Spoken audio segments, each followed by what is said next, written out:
The live TV, सच सबसे आगे।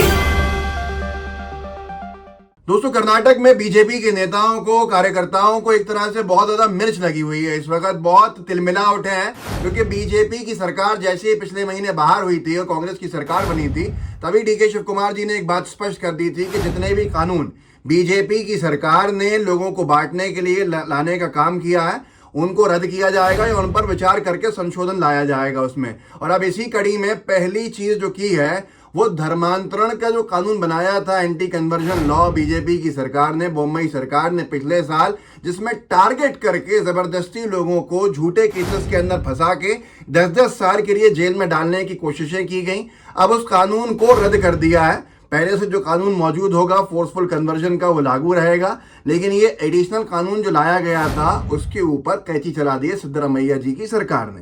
News 24 ने लिखा है कि कर्नाटक में खत्म हुआ धर्मांतरण विरोधी कानून, कांग्रेस राज में पलट गया बीजेपी सरकार का फैसला।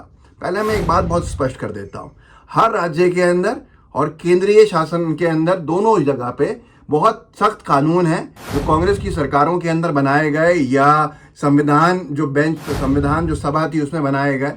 उसके साथ जो भी कोई फोर्सफुल कन्वर्जन करता है उसको सख्त सजा होती है। लेकिन यहाँ पर जो स्वेच्छा से लोग कन्वर्ट होते हैं, चाहे वो किसी भी धर्म में हो, उसके ऊपर भी कार्रवाई करने का एक नया तरीका निकाला था बीजेपी की सरकार ने, जिससे विरोधाभास हो, जिससे लोग बटें, विवादास्पद स्थिति पैदा हो और ऐसे हालात के अंदर बीजेपी को फायदा हो, उस कानून को रद्द किया गया। न्यूज़ 24 ने आगे लिखा है कि कानून को बीजेपी की सरकार लेकर आई थी।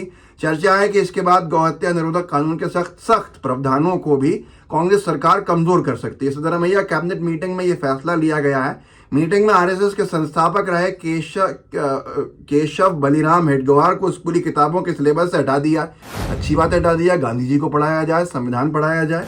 इसके अलावा सभी सरकारी, गैर सरकारी और सहायता प्राप्त स्कूलों एवं कॉलेजों में संविधान की प्रस्तावना को पढ़ना अनिवार्य होगा। वो बात भी है। अब यहाँ पर एक बड़े पत्रकार हैं समीर अब्बास साहब, उन्होंने लिखा है कर्नाटक में स्कूल कॉलेजों में हिजाब बैन के फैसले को वापस लेगी कांग्रेस की सरकार।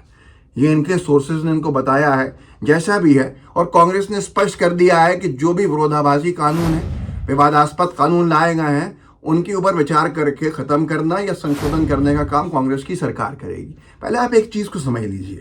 हो सकता है कि आप पे कुछ लोग बहकाएं और वो ये कहें कि देखो ये धर्मांतरण, हिजाब जैसी चीजों को वापस ले रहे हैं, ये इनको अपीजमेंट पॉलिटिक्स करनी है। नहीं, अपीजमेंट पॉलिटिक्स जो बीजेपी का एक 15-20% हार्ड लाइनर वोटर है, जो आरएसएस का समर्थक है, सारे हिंदू नहीं आते उसमें, सर्वाधिक हिंदू भाई बहन उससे बाहर है, उन लोगों को अपीज करने के लिए, उनके वोट हासिल करने के लिए, खुश करने के लिए बीजेपी की सरकारें ऐसे कानून लाती हैं, जबकि इस तरह के कानून पहले से मौजूद होते हैं। लेकिन टारगेट करके कि कैसे सजा दी जाए, प्रताड़ित किया जाए, खास तौर पर मुस्लिम या दलित या ईसाई समुदाय के लोगों को। जैसे हेमंत बिस्वा शर्मा की सरकार असम की कानून ले आई कि बाल विवाह जो है वो इतना संगीन अपराध माना जाएगा, तो उसमें यह सजा होगी बहुत गंभीर, और उठा के जा रहे थे 10-10 साल पुराने जो केसेस हैं इस कानून से बनने से पहले कि उन लोगों को, ऐसी महिलाओं को उनके पति से अलग कर दिया गया, ऐसी महिलाओं के बूढ़े बाप को गिरफ्तार करके जेल में डाल दिया गया, क्या कुछ नहीं किया गया। तो ये आप जानते हैं, समझिए कि इनके कानून बनाने का मकसद क्या होता है बीजेपी की सरकार का, लोगों को बांटना, विवादास्पद स्थिति पैदा करना। खैर, समीर अब्बास का यह दावा है कि कर्नाटक में स्कूल कॉलेजों में हिजाब बैन के फैसले को वापस लेगी कांग्रेस की सरकार। जल्द इस पे फैसला होगा। इस पे अभी तक कोई स्पष्ट बात सामने नहीं आई है, लेकिन इस पे चर्चा चलती हुई दिखती है। कांग्रेस की जो विधायक हैं कनीज फातिमा, जिनके बारे में आगे अखबार ने लिखा है, मेरी जानकारी के अनुसार कर्नाटक कांग्रेस की एकमात्र महिला विधायक कनीज फातिमा ने हिजाब मामले में बयान देते हुए कहा कि कांग्रेस जल्द ही शैक्षणिक संस्थानों में हिजाब बैन पर विराम लगाएगी। अब ये गंभीरता से सुनिएगा, क्योंकि ये ह्यूमन राइट से जुड़ा मुद्दा है, और हम उन लड़कियों को कक्षा में वापस लाएंगे और वो सभी अपनी परीक्षाएं दे सकेंगे। तो ये सारी की सारी चीज़ें जो थी अपने आप में लोगों को शिक्षा से वंचित रखने की थी। जो स्वेच्छा से हिजाब पहने उनको भी अनुमति नहीं मिल रही थी। सिख समुदाय को लेकर भी एक बात सामने आ गई थी कि एक बच्ची से हटवा दिया गया था उसका जो दुपट्टा होता है, जो स्कार्फ होता है, वो बहुत सारी चीजें उसमें आई थी। आगे इन्होंने लिखा है कि कांग्रेस नेता प्रचार के दौरान भी कांग्रेस नेता और राज्य के डिप्टी सीएम टीके शिव कुमार ने भी कहा था कांग्रेस की सरकार अगर बनती है तो हिजाब बैन और सांप्रदायिक आधार पर बनाए गए सभी कानून को वापस ले लिए जाएंगे। ये बात मैं जो आपसे पहले कह रहा था। अच्छा, हिजाब को लेकर कर्नाटक में कोई विवादास्पद स्थिति है भी नहीं, पढ़ा लिखा राज्य है और वहाँ के हिंदू भाई बहन चाहे मुस्लिम भाई बहन किसी ने भी हिजाब को लेकर वोट नहीं दिया, बल्कि बीजेपी को रिजेक्ट किया इन सारे मुद्दों पर, और जम के रिजेक्ट किया। आपको जान के हैरानी होगी कि जो मंत्री जी हिजाब बैन लाए थे वही चुनाव हार गए वहाँ पर। तो जनता की राय तो स्पष्ट है, तो कांग्रेस को ये बहुत समय नहीं लगना है इसमें।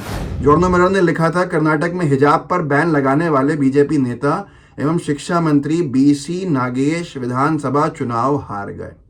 तो ये जनता का अपने आप में फैसला था, जनता का अपने आप में मैंडेट था।